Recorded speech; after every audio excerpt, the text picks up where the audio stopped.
In the infinite sea of Islamic spirituality, few jewels sparkle brighter than the 99 names of Allah called Al-Asma al-Husna, the most beautiful of names. Among the illustrious mystics of Islam, Muhyiddin Ibn Arabi, the Andalusian sage of the 12th century, is one who not only memorized these names but lived their reality. For him, these names were not mere words, but living realities, manifestations of the infinite divine light spread across creation. This is not a list of titles. The 99 names are portals. Every one of them a mirror, a window, an aroma of the One. To invoke them is to enter into familiarity with the Holy. To sit in contemplation of them is to find them reflected in you, in others, in every leaf, every star, every heartbeat. Ibn Arabi taught us that existence itself is but the deployment of God's names.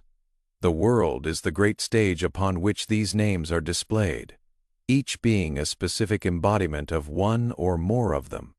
To perceive creation correctly is to perceive it as the theater of God's beautiful names. Ibn Arabi stated, "The cosmos is nothing but the manifestation of the divine names. Everything we see is a mirror reflecting a particular name. Imagine the name Al-Rahman, the All-Merciful. All acts of mercy, all soft breezes, all motherly love, all undeserved benedictions are manifestations of this name. The world could not survive for a moment without Rahmah, without mercy binding it together." Next is Al-Qahar, the subduer, the overwhelming. We see this name in the storms, in the overwhelming power of time, in the humbling of humanity's pride where Rahman reassures, Qahar corrects. Both are lovely, for both remind us of God. To Ibn Arabi, the names are balanced and completed in each other. The world cannot be with mere mercy and without justice, with mere gentleness and without majesty. The dance of names makes the harmony of existence. Ibn Arabi taught something special. A perfect human, Al-Insan al-Kamil, is the one who mirrors all divine names in order. Each of us already has traces of these names in us. You show mercy. You are an echo of Al-Rahman.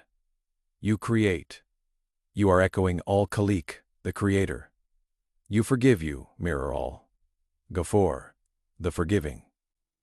Our reflections are partial, weak, limited. Only God possesses them in order. Our work is to polish the mirror of the heart so that divine names might shine more clearly. This is why, whereas reciting names means praising God in our tradition, in Ibn Arabi's view, this exercise can give birth to potential inside us. Tradition counts 99 names, but on the other hand, Ibn Arabi insisted God's names in reality are infinite in number. The number 99 is a mercy to human understanding, a way for us to grasp what cannot be fully grasped. The Quran itself states, "To God belong the most beautiful names, so call upon Him by them." It doesn't limit them to 99. Ibn Arabi clarified, "New circumstances in the world give rise to new expressions of God's names. Each instant of creation makes new aspects of God manifest that never were before. The names are limitless because God's creativity is limitless. So when we invoke Al-Nur, the light, Al-Sabr, the patient, or Al-Hakim, the wise, we are entering a sea without land. The Prophet Muhammad said, "God has 99 names. Whoever encompasses them enters paradise." Scholars argued over what it means to encompass. Arabi provided his response. It means to live them, to realize them, to allow them to change you. To be familiar with the name Al-Ghafur is not merely to speak of God forgiving. It is to forgive others, to forgive yourself, to experience forgiveness so profoundly that it pervades your entire being. To be familiar with Alim, the all-knowing, is not to commit bits of information to memory, but to understand that all wisdom is from God and to go about learning with humility and wonder. To recognize Al-Wadud, the loving, is not to say the name, but to be love, to observe it pour through every atom. To become a vessel of God's love here, Arabi reminds us the names are not ornaments of the tongue. They are journeys for the soul, When a parent nourishes a child, you are witnessing Al-Razzaq, the provider. When a judge looks for fairness, you are looking at Al-Adl, the just. When one pardons debt, you are looking at Al-Halim, the forbearing. When a painter paints, when an inventor invents, when a farmer sows seeds, here glows Al-Khaliq, the creator. Through every meeting, every breath, every happiness and adversity, there is a name. Arabi reminds us the names are not ornaments of the tongue. They are journeys for the soul.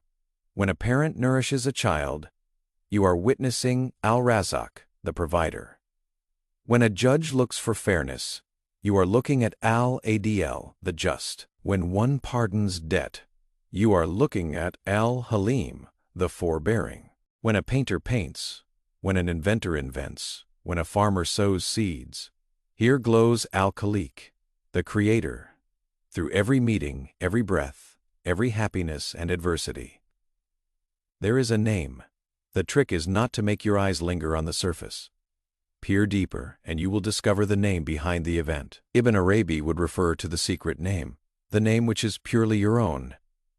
Every human being, he explained, bears a hidden name of God by which they were made. Your very essence is linked to a certain divine name.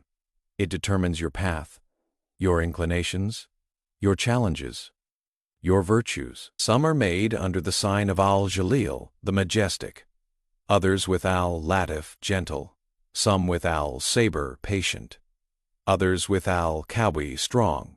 To find your secret name is to find your secret key.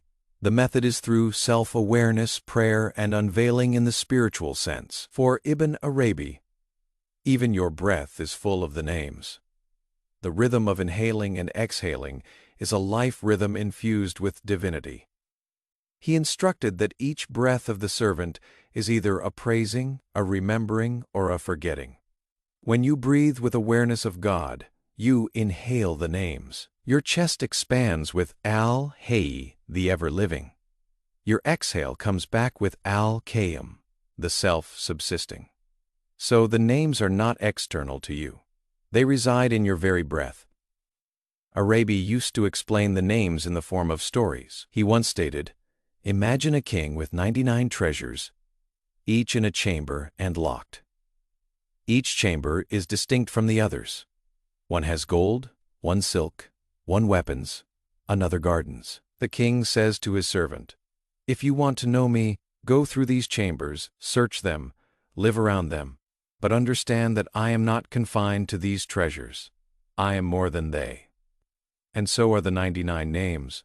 They are doors to knowledge of God, but not to God himself. Some names are seeming opposites, Al-Muhi, the giver of life, and Al-Mumit, the giver of death, Al-Rafi, the exalter, and Al-Kafid, the abaser, Al-Kabid, the withholder, and Al-Bazid, the expander. For Ibn Arabi, they are not contradictions but harmonies.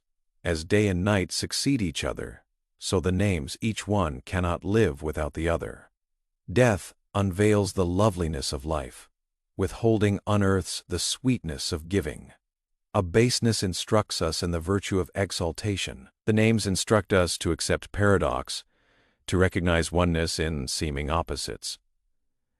To actually live the names, Ibn Arabi instructed perpetual dhikr, remembrance, not rote repetition but profound invocation. When you pronounce Ya Rahman, you are not merely invoking. You are uncovering mercy in yourself and in creation. The more you know the names, the more you get imbued with them. You gain mercy through Ya Rahman. You gain forgiveness through Ya Ghafur. You gain wisdom through Ya Hakim. This is the change the Prophet promised. Whoever surrounds them goes to paradise. Paradise isn't just after death. It is the condition of living in balance with God's names in this very moment. At the center of Ibn Arabi's doctrine of the names is this: all names are portals to God, but no name in itself describes him. God is more than all names, more than all descriptions, he said in Futuhat al-Makkiyah. Do not confine your Lord to one name, for you will be veiled from the rest of him. Instead, make him be all the names for you so that you become his servant in all situations. This is the mystery. If you see God only as Al-Jalil, the majestic, you would be harsh. If you see him only as Al-Latif, the gentle, you would be indulgent. But if you allow him to be all his names for you, then you tread the path of balance, the path of wholeness. The 99 names are not words. They are stars in the cosmos of the heart. To know them is to walk the path of the soul.